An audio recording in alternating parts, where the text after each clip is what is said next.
Ժողովուրդ, եկեք միանգամից անցնենք գործի, որովհետև այս պատմությունը ուղակի գլուխգործոց է։ Ծանոթացեք, սա Վարդանն է, մեր ժամանակների այն տիպիկ տղերքից, որ մի պայծառ առավոտ արթնանում են ու հայտարարում. «Վերջ, այսօրվանից դառնում եմ Սիգմա տղամարդ, իսկ դիսցիպլինան իմ երկրորդ անունն է»։ Մենք բոլորս հաստատ ունենք այսպիսի մի ընկեր, կամ դե գուցե հենց մենք ենք այդ ընկերը, չէ՞։ Պատկերացրեք, Վարդանի մտքում նա արդեն Wall Street-ում է։ Օրական մի 18 ժամ նստած նայում է YouTube-ի այն վիդեոներից, ոնց դառնալ միլիոնատեր, կարգապահություն ամեն ինչ է ու էլի նմանատիպ բաներ։ Նա արդեն իրեն զգում է որպես գլոբալ լիդեր, բայց իրականությունը մի քիչ այլ է։ Հենց այդ լիդերը փորձում է մեծ քայլերով դուրս գալ սենյակից, խոհանոցից լսվում է մամայի ձայնը. «Վարդան բալես, տապոչքեգդ հագիր, գետինը սառնա»։ Պատկերացնում եք այս կոնտրաստը։ Մարդը պատրաստվում է բիզնես կայսրություն ղեկավարել, բայց տանը դեռ վախենում են, որ հանկարծ ոտքերը չմրսեցնի։ Ուրեմն առավոտյան ժամը 5։ Բոլոր նպատակասլաց ու հաջողակ մարդիկ արթնանում են 5-ին, չէ։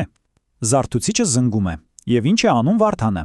Ճիշտ է, նա սեղմում է snooze, այսինքն հետաձգելու կոճակը, բայց ոչ թե 1 կամ 2, այլ ուղիղ 7 անգամ։ 7 անգամ մեր հերոսը հետաձգում է իր պայծառ ու հաջողակ ապագան, հանում եւս մի քանի րոպե քնի։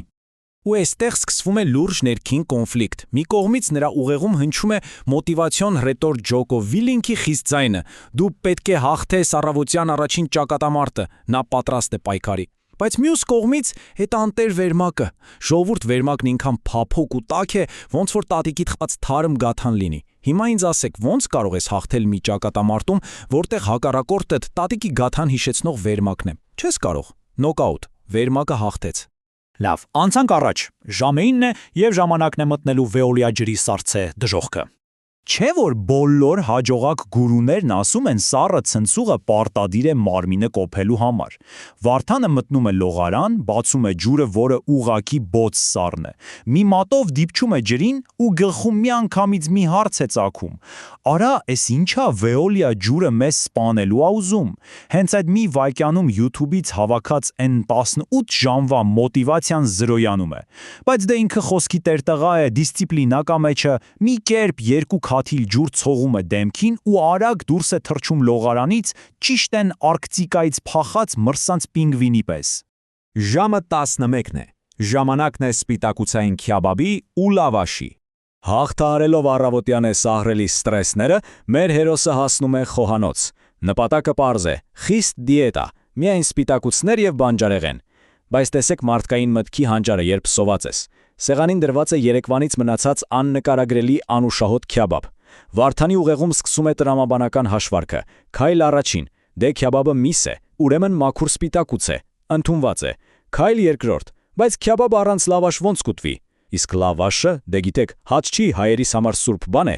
ուրեմն դա կալորիաների մեջ չի հաշվում։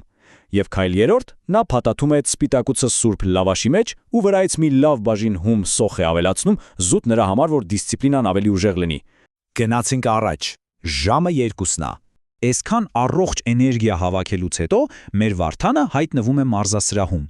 Հագել է իր ամենաթանկարժեք նայքերը, արել է պարտադիր հայելու դիմացի սելֆին տաքը no pain no gain գրությամբ ու մոտեցել է ծանրաձողին։ Խորը շունչ է քաշում, պատրաստվում է բարձրացնել ու հանկարծ տեսնում է հարևանի տղա Սաքոին։ Եվ ահա, այս գրաֆիկը շատ լավ ցույց է տալիս իրականությունը։ Մարզասրահում անցկացրած ժամանակի ուղիղ 0%-ն է ծախսվում քաշ բարձրացնելու վրա։ Փոխարենը ամբողջ 100%-ը գնում է Սաքոյի հետ կարևորագույն հարցեր քննարկելուն, ով ում արջքայետ է քայլում եւ ամենագլխավորը, ինչի է բենզինը էլի թանկացել։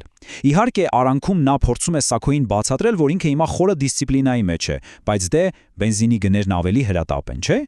Օրը մոտենում է ավարտին։ Վարդանը հոգնած պարկում է մահճակալին, երբ սենյակ է մտնում մայրիկը, իրականության եւս մեկ սառը ցնցուղ ապահովելու համար։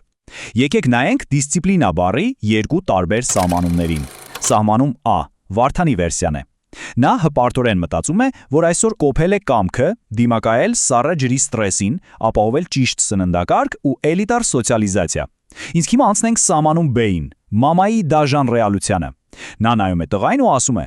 «Արը հերիք ա պարկես, գնա արագ հաց արբեր, թե չէ հերեդ կգա ու քո այդ դիսցիպլինան լավ կբացի»։ Սա ժողովուրդ, հայտական դաստիարակության անխոցելի հարվածն է ինտերնետային բոլոր իլյուզիաներին։ Ու այստեղից ծնվում է այսօրվա մեր գլխավոր հարցը. Երբ մենք տարվում ենք ինքնակատարելագործման այս անվերջանալի վիդեոներով ու պաթոսով, եկեք անկեղծ լինենք։ Արդյոք մենք իսկապես դառնում ենք այդ անխոցելի Սիգմա առաջնորդը, թե խորքում պարզապես հերթական Վարդանն ենք լավաշով փաթաթված մեր արդարացումներով ու 7 անգամ հետաձգված զարթուցիչով։ Շնորհակալություն այս վերլուծությանը միանալու համար։ Կհանդիպենք